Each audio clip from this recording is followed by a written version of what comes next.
Hello everyone, welcome to our education class 9-10 Hindi. तो इस video में जो है हम लोग स्पर्श बुक के गद्यखंड को करने वाले हैं। जितने भी जो है आप लोग को 2024 के सिलेबस के अनुसार आप लोग को पढ़ने हैं। तो चलिए हम लोग देखते हैं सबसे पहले कि इसमें जो है कौन कौन से चैप्टर रिलेटेड हैं और कौन कौन से जैसे आप लोग पढ़ने हैं 2024 के सिलेबस के अनुसार। तो इसमें देख सकते हैं कि आप लोग को जो है सिर्फ एक ही चैप्टर रिलेटेड है, चैप्टर नंबर 14 गिरगिट। बाकी सारे चैप्टर जो है आप लोग को पढ़ने हैं। तो चलिए बारी बारी से स्टार्ट करते हैं। तो सबसे पहला है बड़े भाई साहब। तो चलिए स्टार्ट करते हैं। लेखक प्रेमचंद ने इस पाठ में अपने बड़े भाई के बारे में बताया है, जो कि उम्र में उनसे 5 साल बड़े थे, लेकिन पढ़ाई में केवल 3 कक्षा ही आगे थे। लेखक बताते हुए कहते हैं कि ऐसा नहीं है कि उन्होंने बाद में पढ़ाई शुरू की, बल्कि वे चाहते थे कि उनका बुनियादी मजबूत हो, इसलिए 1 साल का काम 2-3 साल में करते थे, यानी कक्षा पास नहीं कर पाते थे। वे लेखक की पूरी निगरानी रखते थे, जो कि उनका जन्मसिद्ध अधिकार था। बड़े भाई स्वभाव से अधिक अध्ययनशील थे, हमेशा किताब खोलकर बैठे रहते थे। समय काटने के लिए वह कॉपियों पर तथा किताब के पेज पर चित्र बनाया करते थे और वह एक चीज को बार बार लिखा करते थे। दूसरी तरफ लेखक का मन पढ़ाई में बिल्कुल नहीं लगता। अवसर पाते ही वे हॉस्टल से निकलकर मैदान में खेलने आ जाते थे। खेल कूद कर जब वो वापस आते तो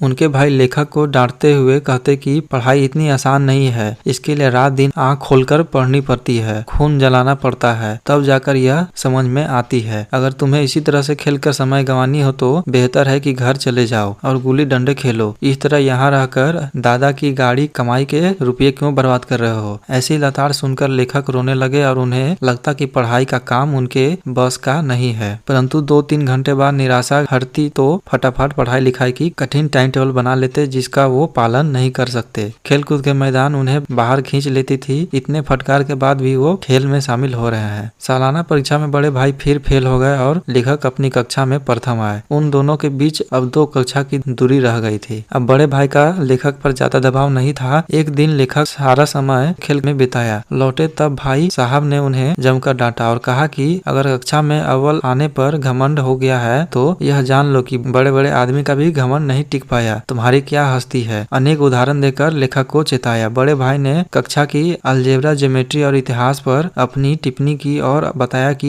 यह सब विषय बड़े कठिन है और कहा कि परीक्षा में उत्तीर्ण करने के लिए मेहनत करनी पड़ती है। स्कूल का टाइम हो गया था, नहीं तो लेखक को और सुनना पड़ता। उस दिन लेखक को भोजन निस्वाद सा लग रहा था। इतना सुनने के बाद भी लेखक की रुचि पढ़ाई में बनी रही और खेल कूद में वो शामिल होते रहे। फिर सालाना परीक्षा में बड़े भाई फेल हो गए और लेखक पास। बड़े भाई ने अत्यधिक परिश्रम किया था और लेखक ने ज्यादा नहीं। लेखक को अपने बड़े भाई पर दया आ रही थी। जब नतीजा सुनाया गया तो वह रो पड़े और उनके साथ लेखक भी रोने लगे। पास होने की खुशी आधी हो गई। अब उनके बीच केवल 1 दर्जे का अंतर रह गया। अब भाई साहब नरम पड़ गए। अब उन्होंने लेखक को डांटना बंद कर दिया। अब लेखक के मन में यह धारणा बन गई थी कि वह पढ़े या न पढ़े वे पास हो जाएंगे। एक दिन शाम समय लेखक हॉस्टल से निकलकर पतंग लूटने के लिए दौड़े जा रहे थे। तभी उनकी भेंट बड़े भाई से हो गई। वे लेखक का हाथ पकड़ लिया और गुस्से होकर बोले कि तुम 8वीं कक्षा में भी आकर ये काम कर रहे हो। एक जमाने में 8वीं पास पर नायाब तहसीलदार हो जाते थे। कई डीलर और समाचार पत्रों संपादक भी 8वीं पास है, परंतु तुम इसे महत्व नहीं देते हो। उन्होंने लेखक को तजुर्बे का महत्व स्पष्ट करते हुए कहा कि भले ही तुम मेरे से कक्षा में कितने भी आगे निकल जाओ, फिर भी मेरा तजुर्बा तुमसे ज्यादा रहेगा और तुम्हें समझाने का अधिकार भी। उन्होंने लेखक को अम्मा दादी का उदाहरण देते हुए कहा कि भले ही तुम बहुत पढ़ लिख जाए, परंतु उनके तजुर्बे की बराबरी नहीं कर सकते। वे बीमारी से लेकर घर के काम काज तक में हमारे ज्यादा अनुभव रखते हैं। इन बातों को सुनकर लेखक उनके आगे नतमस्त हो गए। इतने में एक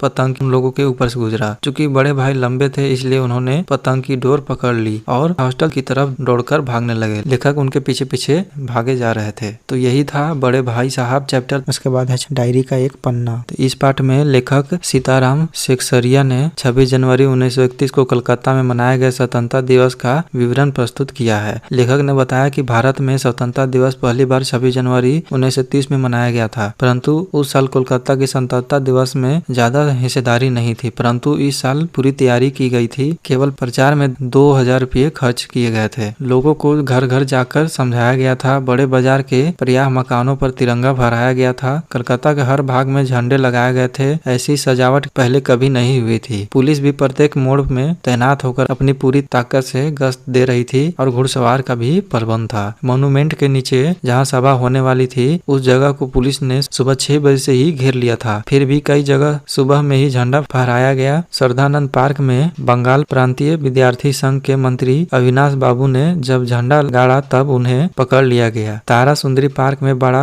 बाजार कांग्रेस कमेटी के युद्ध मंत्री हरिशंदर सिंह को झंडा फहराने से पहले ही गिरफ्तार कर लिया गया। वहां मारपीट भी हुई जिसमें 2-4 लोगों के सिर फट गए थे तथा गुजरात सेविका संघ की ओर से निकाले गए जुलूस में कई लड़कियों को गिरफ्तार कर लिया गया था। मारवाड़ी बालिका विद्यालय की लड़कियां ने 11 बजे झंडा फहराया। जगह जगह उत्सव और जुलूस के फोटो उतारे गए। 2-3 आदमियों को पकड़ लिया गया जिसमें पूर्णो दास और पुरुषोत्तम राय प्रमुख थे। सुभाष चंद्र बोस के जुलूस का भार पूर्णो दास पर था। स्त्री समाज भी अपना जुलूस निकालने और ठीक स्थान पर पहुंचाने की कोशिश कर रही थी। 3 बजे से ही मैदान में होने लगी थी और लोग टोलियां बनाकर घूमने लगे। इतनी बड़ी सभा कभी नहीं की गई थी। पुलिस कमिश्नर के नोटिस के आधार पर कोई सभा नहीं हो सकती थी और भाग लेने वाले व्यक्ति को दोषी समझा जाएगा। काउंसिलिंग के नोटिस के अनुसार 4:24 पर झंडा फहराया जाना था और स्वतंत्रता की प्रतिज्ञा पढ़नी थी। ठीक 4 बजे सुभाष चंद्र बोस जुलूस के साथ आए। भीड़ ज्यादा होने की वजह से पुलिस उन्हें रोक नहीं पाई। पुलिस ने लाठियां चार्ज की। कई लोग घायल हुए और सुभाष चंद्र बोस पर भी लाठियां पड़ी। वे जोर से वंदे मातरम बोल रहे थे और आगे बढ़ रहे थे। पुलिस भयानक रूप से लाठियां चला रही थी जिससे क्षितिज चटर्जी का सिर फट गया। उधर स्त्रियां मोन्यूमेंट की सीढ़ियां चढ़कर झंडा फहरा रही थी। सुभाष चंद्र बोस को पकड़ लिया गया और गाड़ी में बैठाकर लॉकअप भेज दिया गया। कुछ देर बाद वहां से स्त्रियां जुलूस बनाकर चली और साथ में बहुत बड़ी भीड़ इकट्ठा हो गई। पुलिस ने डंडे बरसाने शुरू कर दिया जिससे बहुत आदमी घायल हो गए। धर्मतल्ले के मोड़ के पास आकर जुलूस टूट गया और करीब 50 से 60 महिला वहीं बैठ गई जिसे पुलिस ने पकड़कर लाल बाजार भेज दिया। स्त्रियों का एक भाग विमला देवी के नेतृत्व में आगे बढ़ा जिसे बहु बाजार के मोड़ पर रोका गया और वे वहीं बैठ गई। 1.5 घंटा बाद एक गाड़ी में बैठाकर लाल बाजार ले जाया गया। ब्रिजलाल गोयनका को पकड़ा गया और मदालसा भी पकड़ी गई। सब मिलकर 150 स्त्रियां पकड़ी गई थी। उन्हें बाद में रात 9 बजे छोड़ दिया गया था। कलकत्ता में आज तक एक साथ इतनी ज्यादा गिरफ्तारी कभी नहीं हुई थी। करीब 200 लोग घायल हुए थे। पकड़े हुए आदमी की संख्या का पता नहीं चला पर लाल बाजार के लॉकअप में स्त्रियों की संख्या 105 थी। उस दिन कोलकाता वासियों के लिए अभूतपूर्व था।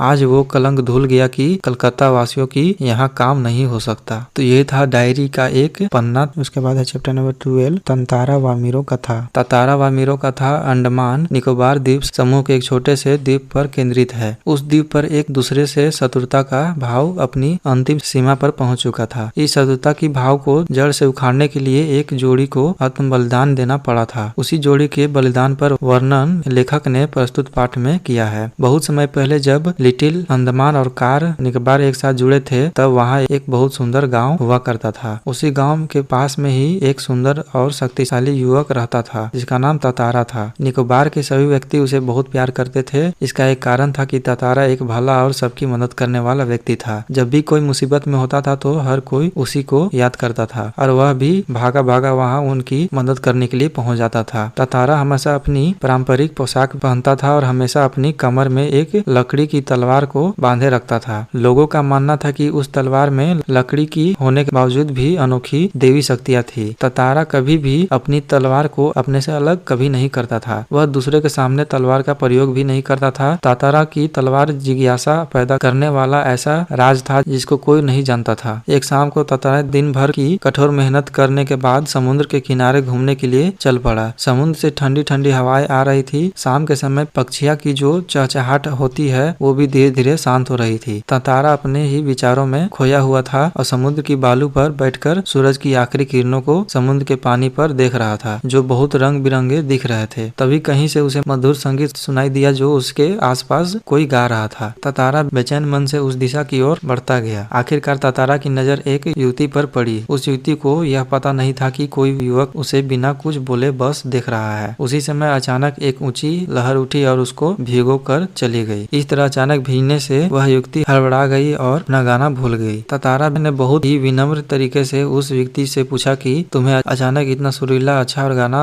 अधूरा ही क्यों छोड़ दिया। अपने समान एक सुंदर युवक को देखकर वह युवती आश्चर्यचकित हो गई। उसने नकली नाराजगी दिखाते हुए उत्तर दिया, पहले ये बताओ कि तुम कौन हो, मुझे इस तरह क्यों देख रहे हो और इस तरह के अनुचित या बेकार के प्रश्न पूछने का क्या कारण है। ततारा बार बार अपना प्रश्न दोहराता रहता है। ततारा के बार बार एक ही प्रश्न दोहराने के कारण युवती चिढ़ गई। युवती ने कहा कि आखिरकार मैं गीत क्यों गाऊं, अर्थात मैं तुम्हारी बात क्यों मानूं। क्या उसे गांव का नियम नहीं मालूम कि ये गांव का व्यक्ति दूसरे गांव के व्यक्ति साथी से बात नहीं कर सकता। इतना कहकर वह युवती जाने के लिए तेजी से मुड़ी। उसके मुड़ते ही तात्रा ने उस युवती के सामने चला गया और उसका रास्ता रोककर लाचारी के साथ प्रार्थना करने लगा कि तुम बस अपना नाम बता दो, मैं तुम्हें जाने दूंगा। तात्रा द्वारा नाम पूछने पर युवती ने जवाब दिया, वामीरो। यह नाम सुनकर ऐसा लगा जैसे उसके कानों में किसी ने रस घोल दिया हो। तात्रा ने बीमारों से कहा कि कल वह वही चट्टान पर उसकी प्रतीक्षा करेगा। वह बीमारों को जरूर आने के लिए कहता है। वामीरो ने ततराय के बारे में बहुत सी कहानी सुनी थी। उसकी सोच में ततराय एक बहुत ही शक्तिशाली युवक था, परंतु वही सामने आया तो बिल्कुल अलग ही रूप में था। वह सुंदर और शक्तिशाली तो था ही, साथ ही साथ वह बहुत शांत, समझदार और सीधा साधा था। वह बिल्कुल वैसा ही था जैसा वामीरो अपने जीवन साथी के बारे में सोच रही थी, परंतु दूसरे गांव के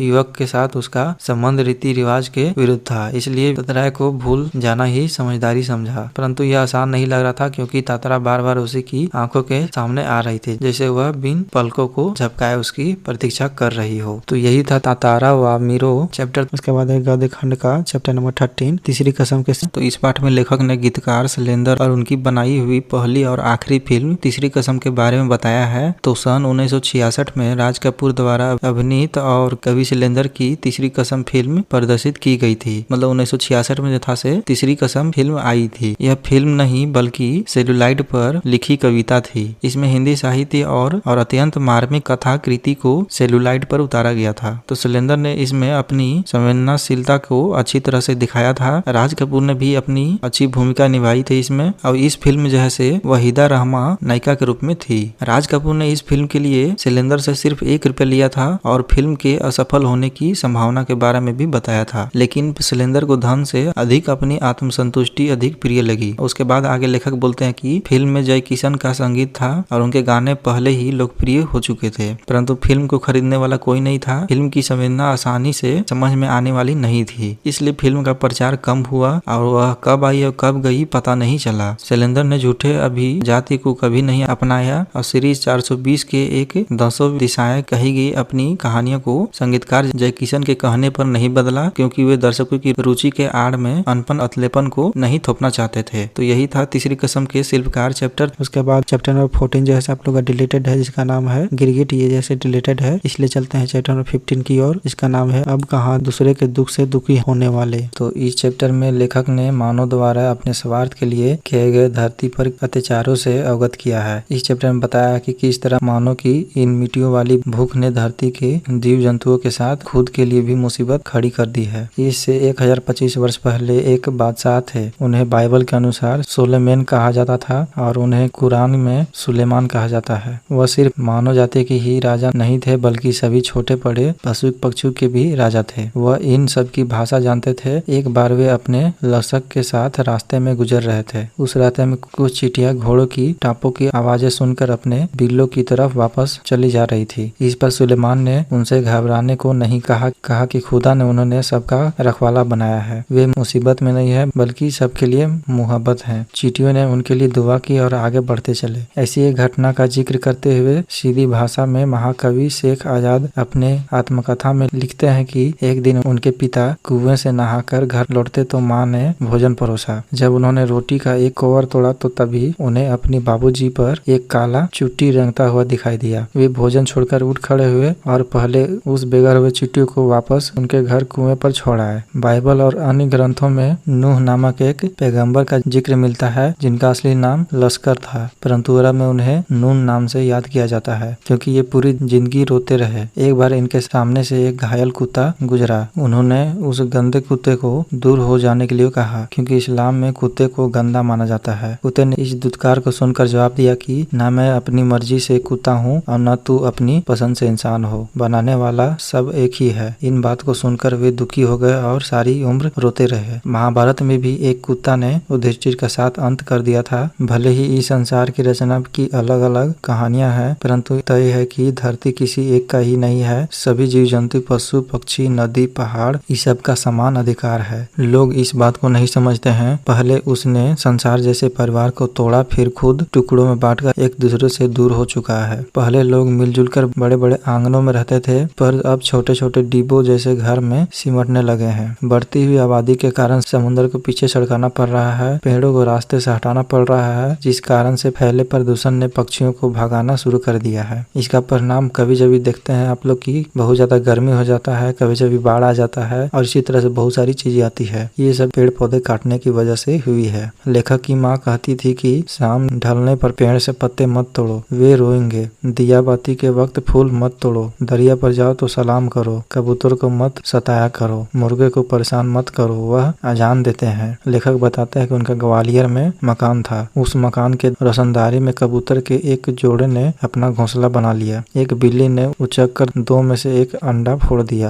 और फिर दूसरा अंडा जो है से लेखक की माँ बचाने की सोचा लेकिन फूट गया। उसकी माफी के लिए उन्होंने दिन भर कुछ नहीं खाया और नमाज अदा कर रही थी। अब लेखक मुंबई के वर्सोवा में रहते हैं। पहले यहाँ पेड़ परिंदे और दूसरे जानवर रहते थे, परंतु अब यह शहर बन चुका है। दूसरे पशु पक्षी इसे छोड़कर जा चुके हैं। जो नहीं गए वे इधर उधर डेरा डाले रहते हैं। लेखक के फ्लैट में भी 2 कबूतर ने एक मचान पर अपना घोंसला बनाया। बच्चे अभी छोटे थे, खिलाने पिलाने की जिम्मेदारी बड़े कबूतरों पर थी। वे दिन भर आते जाते रहते थे। लेखक और उनकी पत्नी को इसे परेशानी होती थी, इसलिए उन्होंने जाली लगाकर उन्हें बाहर कर दिया। अब दोनों कबूतर खिड़की के बाहर बैठकर उदास रहते हैं, परंतु अब न सुलेमान है न लेखक की माँ जिन्हें उनकी फिक्र हो। तो यही था अब कहाँ दूसरे दुख से दुखी होने वाले चैप्टर। उसके बाद है चैप्टर नंबर 16 जिसका नाम है पतझड़ में टूटी पत्तियां। तो यह चैप्टर रविंदर के लेकर जी द्वारा लिखा गया है। तो इसमें सबसे पहला भाग है गिन्नी का सोना। तो इस चैप्टर के माध्यम से लेखक कहते हैं कि गिन्नी का सोना और शुद्ध सोना अलग अलग होता है। आमतौर पर देखा जाए तो गिन्नी के सोने में थोड़ा सा तांबा का अंश मिलाया जाता है, जिसकी वजह से यह ज्यादा चमकदार हो जाता है, जबकि शुद्ध सोने की अपेक्षा गिन्नी का सोना अधिक मजबूत भी होता है। ज्यादातर औरतें गिन्नी के सोने का गहना बनाया करती है। आगे लेखक कहते हैं कि ठीक इसी तरह शुद्ध सोने के समान ही शुद्ध आदर्श भी होती है, लेकिन कुछ लोग शुद्ध सोने रूपी आदर्श में थोड़ा सा तांबा मिलाकर चलते हैं, जिन्हें हम प्रैक्टिकल आइडियलिस्टिक के नाम से जानते हैं। आगे लेखक कहते हैं कि वक्त के साथ साथ उनके आदर्श भी पीछे हटने लगे हैं और व्यवहारिक सूझबूझ का भी वर्चस्व हो जाता है। मतलब सोना पीछे रह जाता है और केवल तांबा आगे रह जाता है। लेखक के अनुसार गांधी जी बिल्कुल प्रैक्टिकल आइडियलिस्टिक थे। गांधी जी कभी अपने आदर्शों को व्यवहारिकता के स्तर पर नहीं, बल्कि वे व्यवहारिकता को आदर्शों के स्तर पर चढ़ाकर उसकी अहमियत बढ़ा देते थे। मतलब गांधी जी सोने में तांबा मिलाकर नहीं, बल्कि तांबे में सोना मिलाकर उसकी कीमत बढ़ा देते थे। आगे लेखक कहते हैं कि व्यवहारिकवादी लोग हर काम को लाभ हानि के आधार पर करते हैं, खुद ऊपर चढ़ते हैं और साथ में दूसरों को भी ऊपर चढ़ाते हैं। यह काम तो केवल आदर्शवादी लोग ने ही किया है, जबकि व्यवहारिकवादी लोग तो सिर्फ समाज को नीचे गिराने का काम करते हैं। और दूसरा भाग है झेन की देन। तो इसमें लेखक जापान की यात्रा पर गए हुए थे। वहाँ उन्होंने अपने एक मित्र से पूछा कि यहाँ के लोग को कौन सी बीमारियां सबसे अधिक होती है। इस पे उनके मित्र ने जवाब दिया कि मानसिक। जापान के 80% लोग मनोरोगी हैं। लेखक ने जब वजह जानना चाहा तो उनके मित्र ने बताया कि जापानी की जीवन की रफ्तार बहुत बढ़ गई है। लोग चलते नहीं दौड़ते हैं, महीने का काम एक दिन में पूरा करने का प्रयास करते हैं। दिमाग में स्पीड का इंजन लग जाने से 1000 गुना अधिक तेजी से दौड़ने लगा है। एक क्षण ऐसा आता है जब दिमाग का तनाव बढ़ जाता है और पूरा इंजन टूट जाता है। इस कारण मानसिक रोग बढ़ जाती है। शाम को जापानी मित्र उन्हें टी सेरेमनी में ले गए। यह चाय पीने की विधि है जिसको चानोयू कहते हैं। वह एक 6 मंजिला इमारत थी जिसकी छत पर दफ्ती की दीवारों वाली और चटाई की जमीन वाली एक सुंदर पर्णकुटी थी। बाहर बेढप सा एक मिट्टी का बर्तन था जिसमें पानी भरा हुआ था, जिसे उन्होंने हाथ पांव धोए। उसके बाद तौलिए से हाथ पोंछकर अंदर गए। वातावरण इतना शांत था कि चाय का उबलना भी साफ सुनाई दे रहा था। चाय तैयार हुई और चाजिन ने चाय को प्यालों में भरा और उसे तीनों मित्र के सामने रख दिया। शांति को बनाए रखने के लिए वहाँ 3 व्यक्ति से ज्यादा को एक साथ प्रवेश नहीं दिया जाता है। प्याले में 2 घूंट से ज्यादा चाय नहीं थी। वे लोग ओठों से एक एक बूंद कर 1.5 घंटे तक पीते हैं। पहले 10-15 मिनट तक लेखक उलझन में रहे, परंतु फिर उनके दिमाग की रफ्तार धीमी पड़ती गई। उन्हें सन्नाटे की भी आवाज सुनाई दे रही थी। असल जीना किसे कहते हैं लेखक को उस दिन मालूम चला। तो यही था पतझड़ में टूटी पत्तियां। उसके बाद लास्ट चैप्टर है जिसका नाम है कारतूस। तो यह चैप्टर जैसे जाबाज वजीर अली के जिंदगी का एक अंश है। तो अंग्रेज सरकार के आदेश के अनुसार वजीर अली को गिरफ्तार करने के लिए कर्नल कॉलिंज अपने लेफ्टिनेंट और सिपाहियों के साथ जंगल में डेरा डाले हुए हैं। उन्हें जंगल में आए हुए हफ्ते गुजर गए हैं, परंतु वह अभी तक वजीर अली को गिरफ्तार नहीं कर पाए। वजीर अली के दल में अंग्रेजों के प्रति नफरत की बातें सुनकर उन्हें रॉबिन हुड की याद आ जाती है। अपने 5 महीने के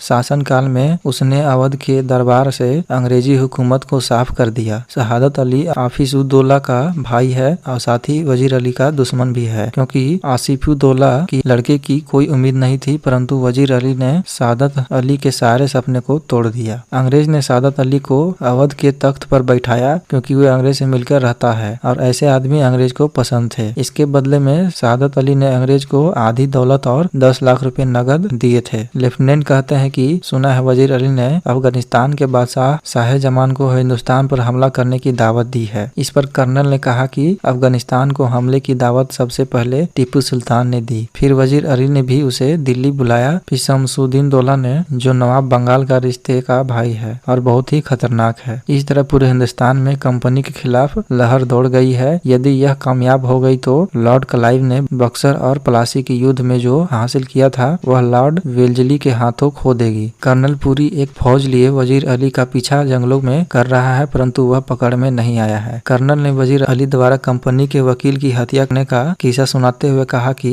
हमने वजीर अली को पद से हटाकर 3 लाख रुपये सालाना देकर बनारस भेज दिया। कुछ महीने बाद गवर्नर जनरल ने उसे कलकत्ता बुलाया। वजीर अली बनारस में रह रहे कंपनी के वकील के पास जाकर पूछे कि उसे कलकत्ता क्यों बुलाया जाता है। इस पर वकील ने उसे बुरा भला कह दिया, जिस कारण वजीर अली ने वकील को खंजर से मार दिया। इसके बाद वह अपने कुछ साथियों के साथ आजमगढ़ भाग गया। वहाँ के शासन ने उन लोगों को सुरक्षित घाघरा पहुँचा दिया। जब वे उन्हीं जंगल में कई साल से भटक रहे हैं, लेफ्टिनेंट द्वारा पूछे जाने पर कर्नल ने वजीर अली की स्कीम बताते हुए कहा कि वे किसी तरह नेपाल पहुंचना चाहते हैं, अफगान हमले का इंतजार करें ताकि आगे बढ़ जाएं। फिर आगे बोलता है कि वह सादत अली को उसके पद से हटाकर खुद कब्जा करे और अंग्रेजों को हिंदुस्तान से निकाल दे। लेफ्टिनेंट अपनी शंका जताते हुए कहता है कि हो सकता है कि वे लोग नेपाल पहुंच गए हो, जिस पर कर्नल उसे भरोसा दिलाते हुए बताता है कि अंग्रेज और सादत अली की फौज बड़ी सख्ती से उनका पीछा कर रही है और उन्हें पता है कि वह इन्हीं जंगलों में है। तभी एक सिपाही कर्नल को बताता है कि दूर से धूल उड़ती दिखाई दे रही है, लगता है कि कोई काफिला चला आ रहा है। कर्नल सभी को मुस्तैद रहने का आदेश देते हैं। लेफ्टिनेंट और कर्नल देखते हैं कि केवल एक ही आदमी है। कर्नल सिपाही से उस पर नजर रखने को कहता है और वह आदमी जैसे घोड़े पर सवार होकर उन लोग के सामने आकर रुक जाता है और इजाजत लेकर कर्नल से मिलने अंदर जाता है और अकेले में बात करने को वह चाहता है, इसलिए कर्नल सिपाही और लेफ्टिनेंट को बाहर भेज देते हैं। वह कर्नल से कहता है कि वजीर अली को पकड़ना कठिन है और कारतूस की मांग करता है। कर्नल उसे कारतूस दे देता है। जब वह कारतूस लेकर जाने लगता है तो कर्नल उसका नाम पूछता है। वह अपना नाम वजीर अली बताता है और कारतूस देने के कारण उसकी जान बख्शने की बात करता है। उसके चले जाने के बाद लेफ्टिनेंट जब पूछता है कि वह कौन था, तब कर्नल का एक जाबाज सिपाही बोलता है कि वह वजीर अली था। तो यही था कारतूस चैप्टर। तो इतना ही जैसे आप लोग को क्लास 10 स्पर्श बुक के गद्य खंड से पढ़ना था, आप लोग जैसे काव्य खंड अपलोड कर दिया गया है वीडियो, तो आप लोग देख सकते हैं। तो इसी तरह जैसे आप लोग को सारे चैप्टर और सारे सब्जेक्ट को इसी तरह से कंप्लीट कराए जा रहे हैं, तो आप लोग जैसे चैनल को सब्सक्राइब कर लें और अपने दोस्तों के साथ भी शेयर करें, ताकि उन लोग का भी हेल्प हो सके और वो भी जैसे अच्छा नंबर स्कोर कर पाए। तो मिलते हैं अगले वीडियो में बहुत ही जल्द। तब तक